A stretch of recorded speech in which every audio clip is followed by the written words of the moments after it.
Thanks, Nir. So we're running slightly late, but we're at our very last segment for the day. It's also the longest call by distance that we are making. We have Nir Gartzman, all the way from Israel, co-founder and COO of theDOCK Innovation. Hello, Nir. So hello, everyone, and thank you, Smartport Challenge and Peer71 for giving me the opportunity to share our insights with the ecosystem. It's our pleasure to continue the collaboration that started from our side, at least in the last couple of years. And we enjoy the synergies between the vibrant maritime cluster and the vibrant innovative cluster of Israel to collaborate together in order to deliver a better future for the maritime world and for the entire ecosystem. So I asked by Peer71 team to share three main areas regarding the current situation. One is what is happening around the COVID-19 and the implication around the local Israeli market. Second, what we experience and learn from the international market, from our partners and from our ecosystem in the global port shipping and logistics sector. And third, how we can collaborate between ecosystems like theDOCK in Israel, Peer71 in Singapore, See Ahead in Boston, Port Excel in Rotterdam and such to accelerate the collaboration and the activities between startups and corporates. So I will start by saying that from an overall perspective of the COVID crisis in Israel, we experience pretty modest implication compared to the rest of Europe, thanks to a very early and strong activity from the Israeli government and authorities that started the lockdown pretty early compared to most of the region. And most of the health providers and the facilities and the infrastructures hold steady all along the crisis, and now we are already in decline with the number of new cases and new deaths, and hopefully we are close to start get things to normal. So this is the good part. The toughest part and the more challenging part is the implication on the economy, because we are just finalized a few months of complete lockdown and complete shutdown of the airline industry, tourist industry, restaurants, consumer consumption, etc. And this is implicate all the supply chain, all the demand in the commercial and private sector, and affect all the players, whether it will be logistic providers, commercial retailers, or even people in the leisure or travel tourism that actually stop to zero most of their activities. This as a result end up in a lot of less spending from the population, and all the trade value chain is become much more constrained, and the effect is also can be shown on the logistics sector. What I can say for good is that unlike the airline sector or the restaurants in the street, the global supply chain mostly continue to move and to keep the global trade moving, both for medical supplies and foods, etc., for things that were in need.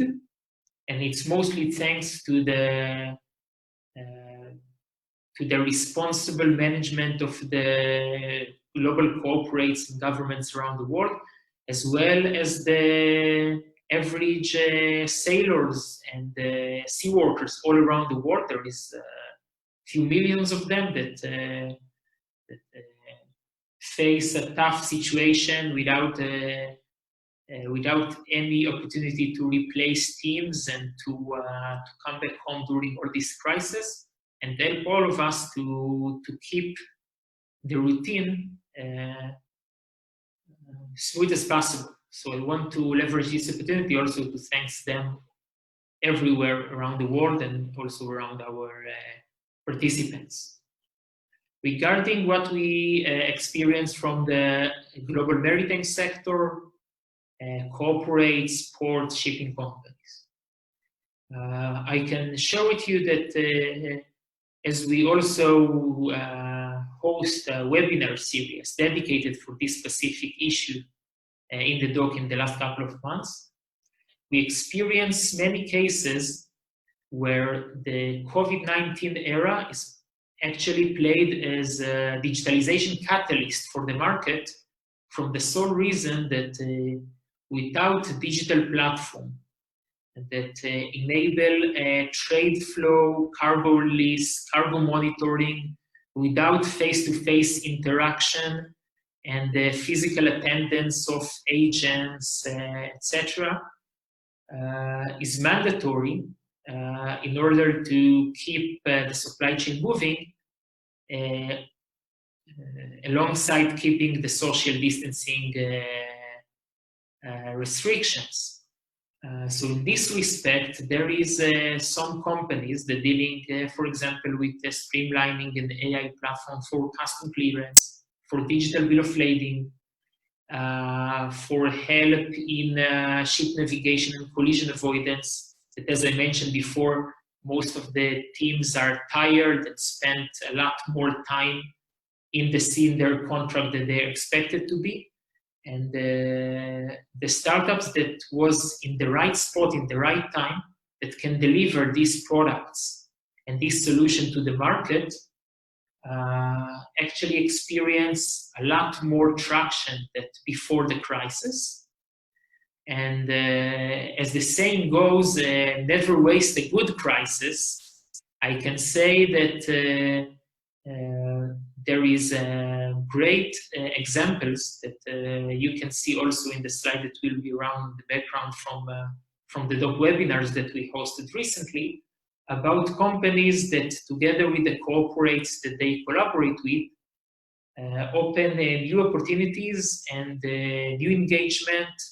specifically during the COVID-19 crisis. And I can say that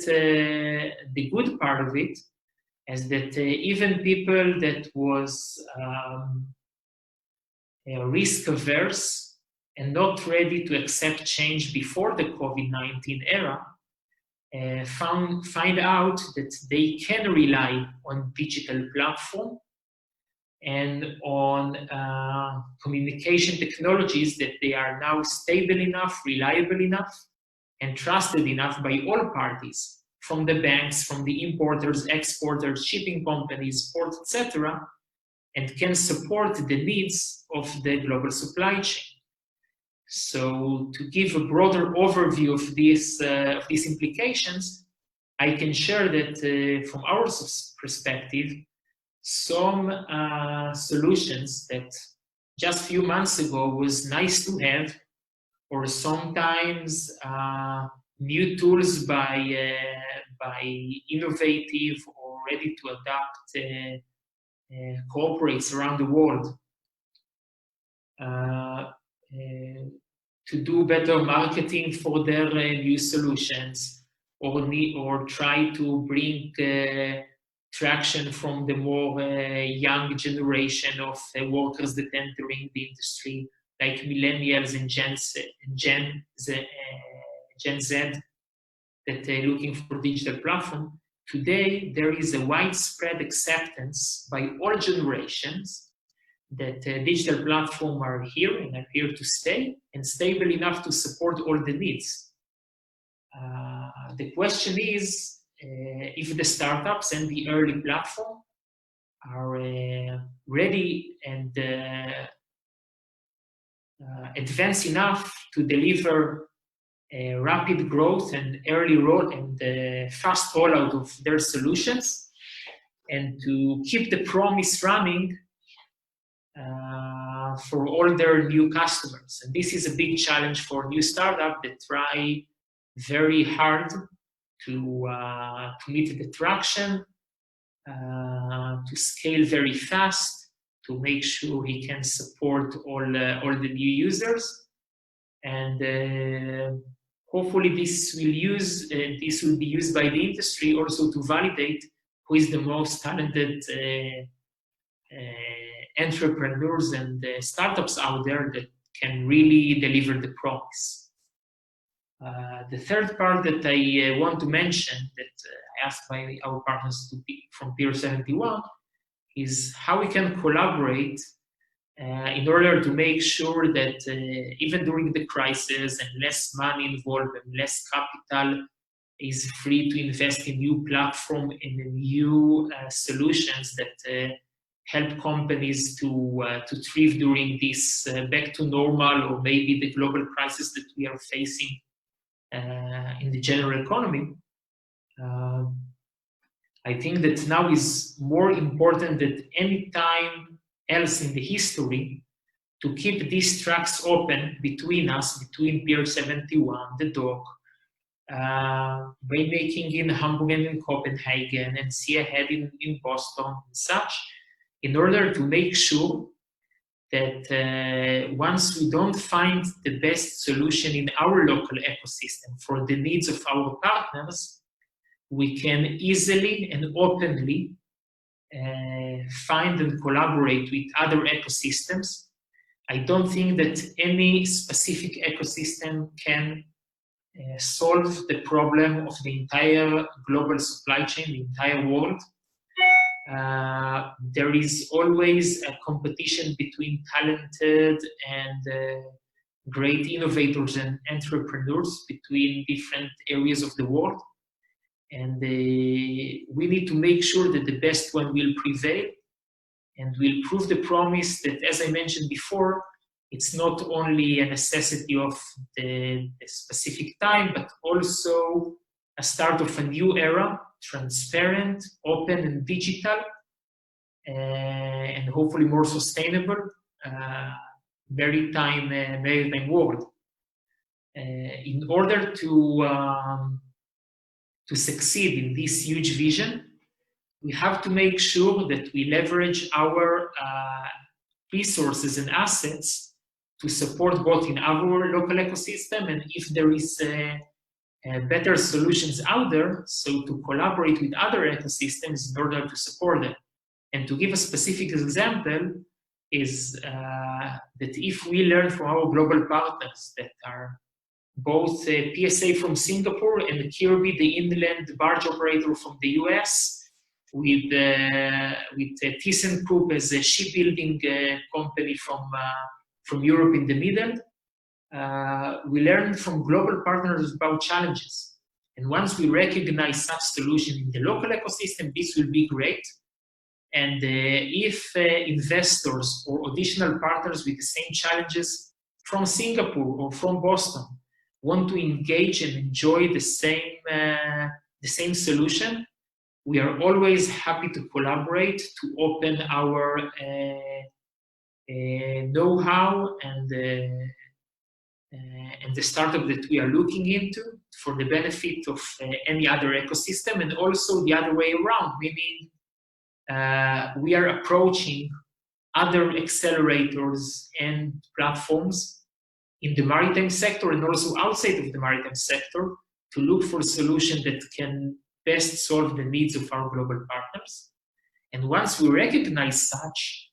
as the obligation to our partners, we should prefer the best solution and not only the best solution that we find locally in Israel. Meaning, if we find the best solution for a specific challenge of a port operator, and it could be a port operator from Singapore or from Hamburg, and we find this solution from a company in UK, so we will approach this company in UK, we will help them bridge the gap between their culture and the corporate culture, and help them thrive together with the corporates that we are dealing with. And hopefully, if they will be interesting enough and there will be a success during this process, will also be interesting to engage in a venture investment in this company. And then maybe we will find ourselves co-invest in a company in the UK together with Rainmaking from Copenhagen that see the same opportunity. I mention it as a specific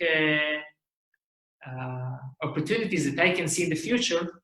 that will help the entire ecosystem to thrive and to make sure that by collaboration and by transparency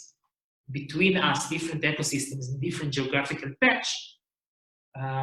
we are delivering to the global supply chain and to the global sector the best solution out there.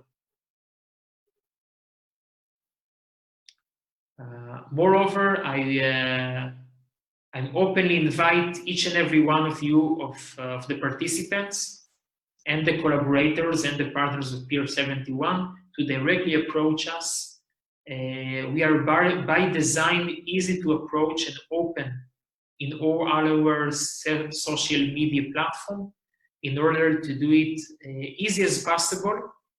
to approach, to talk, and to consult with us in any idea that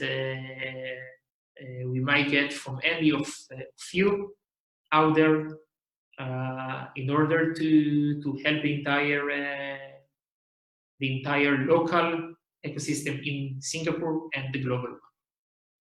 So thank you very much for allowing me to share these insights.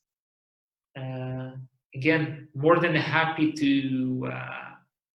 do it with you, Pier 71, that I think you are doing a great job in delivering innovation to the sector. And looking forward for my next physical in-place visit to Singapore and to host you here as well. Thank you very much.